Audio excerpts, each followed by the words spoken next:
Hi guys, welcome back to my channel. Today I'm going to show you how to activate video stabilizer on Android phone. This is a VIVO Y27s. So let's start. If you have a video stabilizer on your phone or a electronic image stabilizer, you can active or deactive by tap on your camera application, this one, and you can use the video here, and this is without stabilizer and this is with stabilizer. So you can active on the setting also. This one you can active or deactive, or you can go to the more setting here, try to search a stabilizer in here.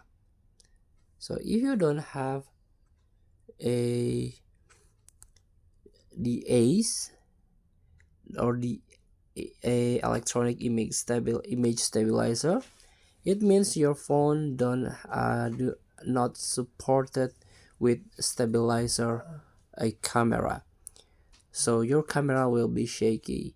So you need to a tripod or other a device to support stabilize your camera phone. Thank you for watching. Don't forget to comment, like, and subscribe, and also click the button below. See you in the next video.